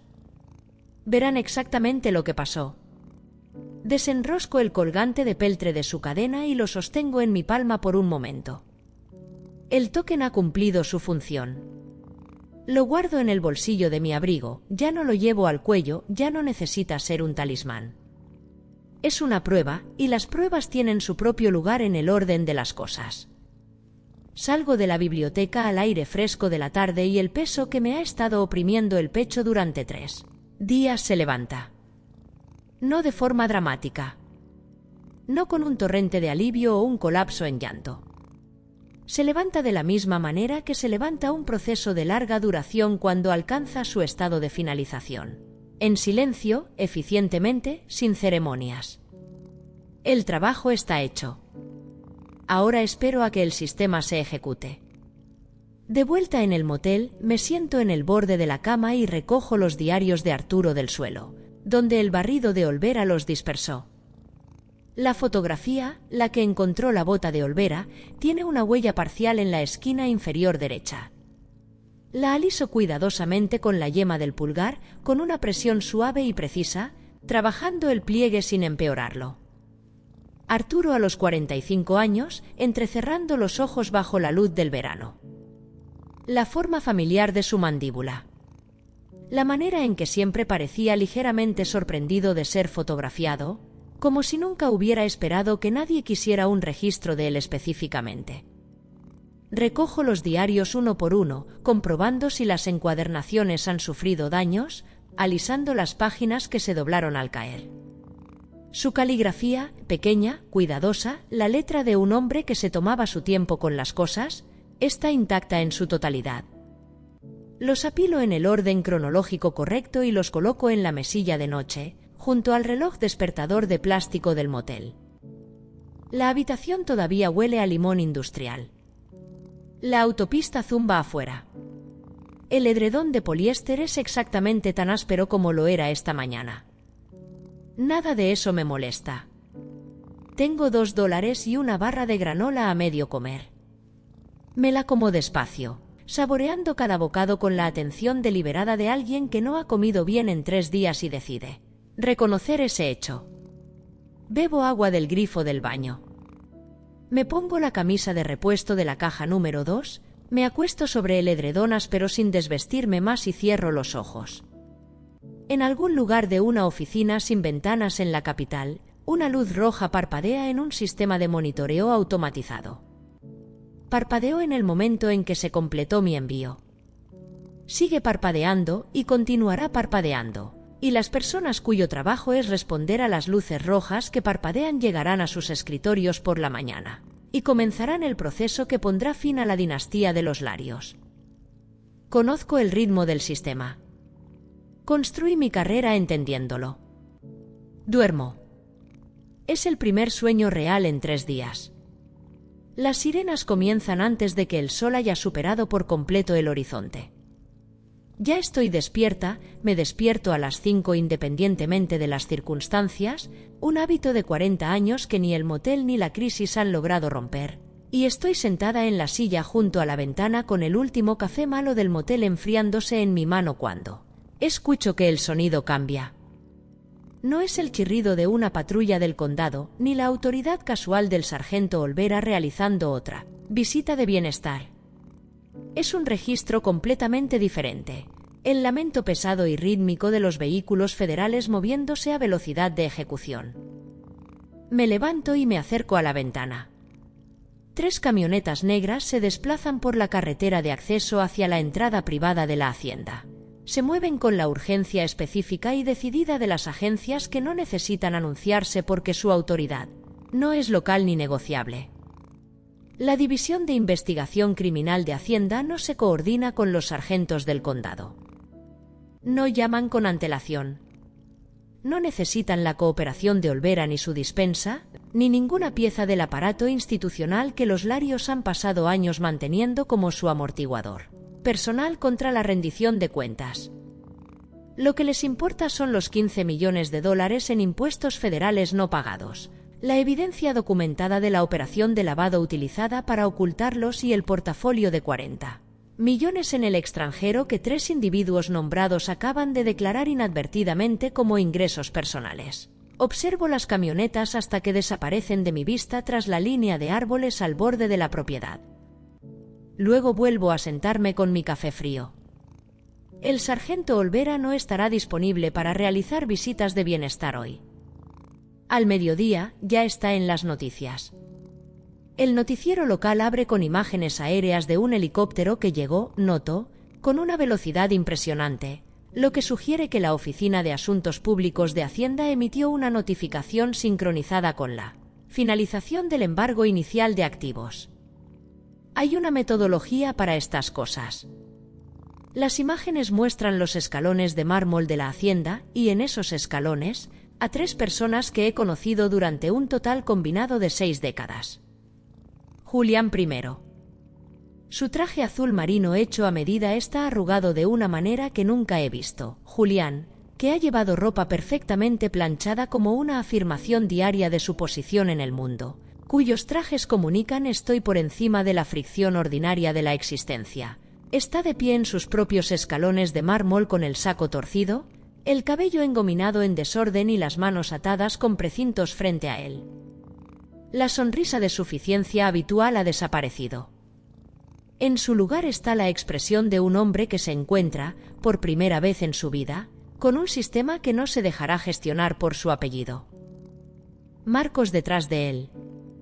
Jimena, sin sus gafas de sol de diseñador, parpadeando bajo la luz de la mañana con la calidad desorientada y disminuida de una persona que ha perdido el marco que organizaba su autocomprensión.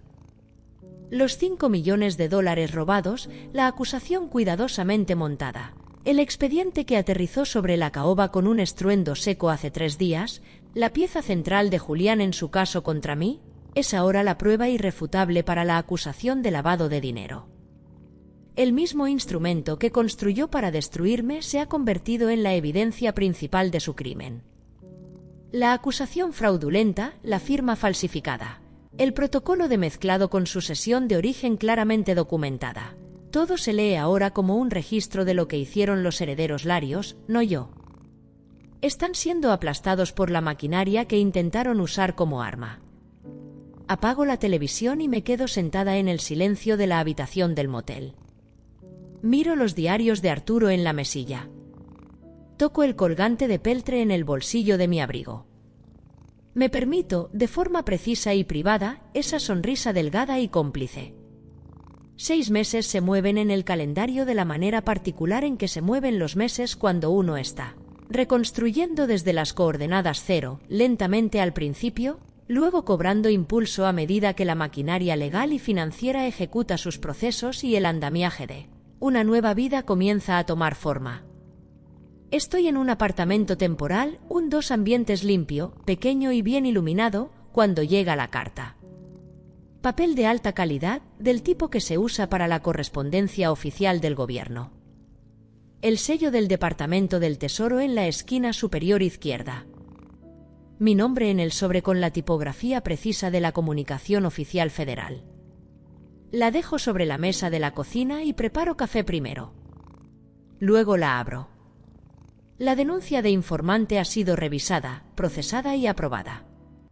La evidencia que proporcioné condujo directamente a la recuperación de la totalidad del portafolio de 40 millones en el extranjero, más las multas e intereses por la década de ingresos no declarados, más la multa penal asociada a la acusación de lavado de dinero, más la responsabilidad fiscal federal sobre las distribuciones reclasificadas. Una cifra total de recuperación que la carta enumera en 9 dígitos. Mi recompensa, el 30% del total recaudado, el premio máximo según el estatuto. Leo la cifra 2 veces. Luego dejo la carta plana sobre la mesa y la miro durante un largo momento. Más dinero del que gané en 40 años de servicio a una familia que intentó borrarme. Más dinero del que el propio patrimonio me habría pagado en otra vida entera de trabajo. El sistema no solo me reivindicó, recompensó la precisión. Termino mi café.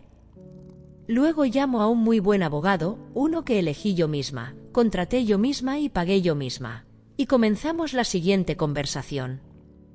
La liquidación de la dinastía Larios no es un evento dramático.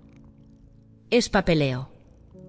Impuestos federales atrasados, multas penales, honorarios legales, juicios civiles de varias partes que surgen de los restos procesales de las acusaciones.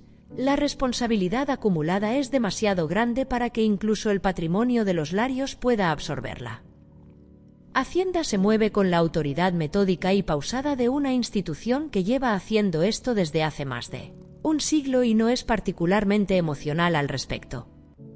La Hacienda, las oficinas de caoba, los racks de servidores, los arces que estaban desnudos en febrero cuando bajé la gran escalera cargando 3 cajas de cartón. Es puesta en subasta. Venta de liquidación del gobierno. Una necesidad burocrática. Una línea en el proceso de recuperación federal. Paso las semanas anteriores a la subasta con la preparación enfocada que aporto a cualquier empresa profesional significativa.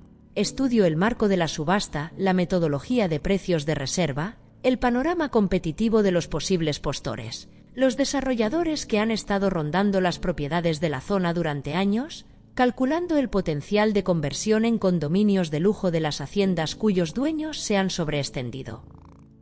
Entiendo lo que vale la tierra. Entiendo lo que vale la propiedad. Entiendo lo que vale para mí, específicamente, que es un número que no tiene nada que ver con el mercado y todo que ver con 40 años y la cuestión de quién es el dueño de cada habitación. La mañana de la subasta me visto con esmero. Un abrigo de lana color carbón hecho a medida, no el que tenía el polvo de los neumáticos de Jimena en las fibras, uno nuevo, sobre una blusa de seda blanca. Mi reloj de pulsera de plata. Mi cabello canoso con su corte preciso a la altura de la barbilla, cada mechón en su lugar correcto. Tomo un taxi hacia la hacienda. La subasta se lleva a cabo en el jardín delantero. Sillas plegables, un podio, el caos controlado de una venta administrada por el gobierno, abogados, desarrolladores, representantes financieros y la categoría particular de observadores que asisten a las subastas de propiedades, por el espectáculo de la disolución de una dinastía. Tomo asiento en la primera fila. Las ofertas iniciales por los terrenos de la hacienda provienen de un consorcio inmobiliario que reconozco, una firma que ha convertido otras 3 propiedades de la zona en la última década, reemplazándolas por urbanizaciones de lujo cerradas que son indistinguibles unas de otras. Su representante es un hombre con un traje gris que puja con la eficiencia practicada de alguien que gasta el dinero de otras personas en una conclusión predeterminada. Es muy bueno en lo que hace, pero no ha investigado a la mujer de la primera fila. La puja escala en incrementos. El desarrollador se mueve con confianza, absorbiendo las contraofertas de otras 2 partes antes de que éstas se retiren, cerrándose en lo que él cree que es una negociación bilateral entre él y la reserva del gobierno. Ha fijado su precio máximo.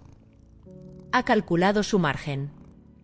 Está, según cualquier evaluación convencional de la sala, ganando.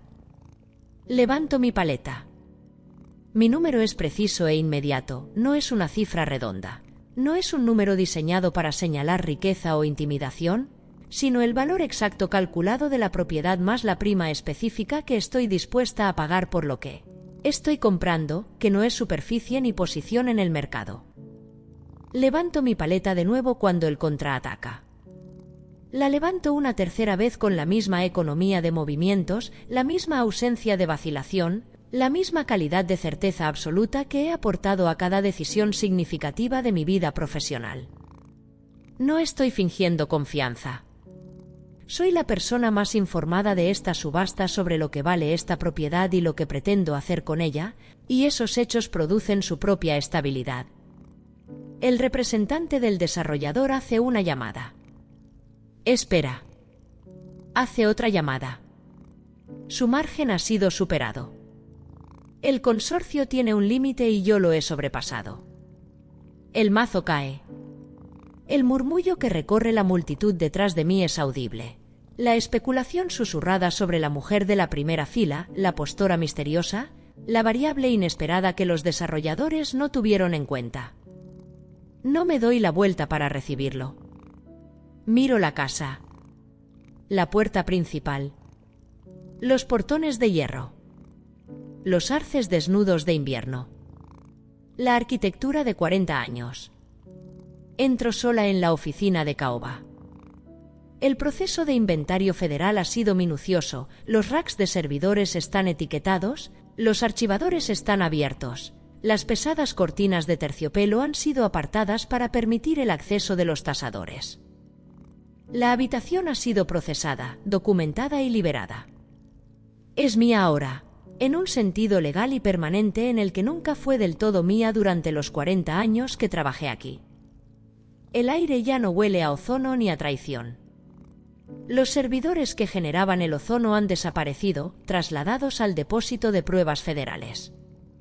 Lo que queda es la caoba, el olor cálido y complejo de la madera pulida que guarda décadas de aire absorbido, el aroma de una habitación que ha sido una habitación durante mucho tiempo.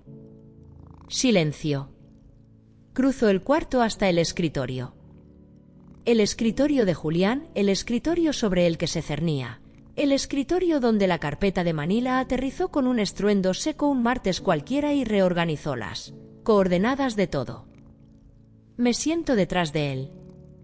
La silla encaja de forma diferente desde este lado. Es lo primero que noto. La habitación se ve diferente desde este lado, las líneas de visión, la relación del escritorio con la puerta, el ángulo desde el que las ventanas presentan la luz de la mañana. La habitación es la misma habitación. Yo no soy la misma persona que salió de ella con 3 cajas de cartón. Meto la mano en el bolso que traigo conmigo y saco los diarios de Arturo. Están completos, los 12 volúmenes, cronológicos, sin más daños que la huella parcial en la esquina de una fotografía que he decidido conservar en lugar de desechar, porque forma parte del registro. Abro el cajón superior del escritorio de caoba y coloco los diarios en su interior. Los apilo con esmero. Cierro el cajón. giro la pequeña llave de latón en la cerradura. Mi mano sube a mi cuello. El colgante de peltre no está allí. El colgante de peltre cumplió su propósito y descansa ahora en una bolsa de evidencias en una instalación federal, donde permanecerá hasta que concluyan los procedimientos penales contra los Larios, momento en el que será devuelto a su dueña con el número de caso sellado en el recibo. En su lugar, en una cadena nueva, sencilla, de plata, más pesada de lo que se sentía el peltre, cargando su peso de forma diferente contra mi esternón, hay un colgante que elegí yo misma. Plata sólida. Sin compartimento oculto. Sin token de hardware. Sin llave para la arquitectura de nadie más que la mía propia. Lo toco. El metal está caliente por mi piel. Me siento detrás del escritorio en la oficina de caoba, en el silencio que finalmente es mío, y dejo que la habitación se asiente en su nueva comprensión de sí misma. La persona más silenciosa de la habitación ha terminado de hablar. El silencio que sigue no es el silencio de alguien que ha sido borrado. No es el silencio de un fantasma en una máquina o de una sombra detrás de un trono, ni el silencio cuidadosamente mantenido de una mujer que entendía que su valor dependía de ser indispensable, sin ser visible. Es el silencio de la dueña. Me ajusto las gafas con un dedo. Abro mi cuaderno encuadernado en cuero por una página nueva. Destapo mi pluma. Tengo trabajo que hacer. Ahora es mío. Si llegaste hasta aquí, gracias por escuchar hasta el final. La mayoría de la gente se retira antes de que llegue la cuenta. Pero aquí, la cuenta siempre llega. Lo que empezó como humillación e irrespeto terminó con pruebas, verdad y una recompensa que nunca vieron venir. Si quieres más historias donde el karma aparece sin piedad, suscríbete y vuelve para la próxima. Ahora cuéntame en los comentarios qué fue lo más asqueroso que hicieron. ¿Qué fue lo que cruzó la línea para ti?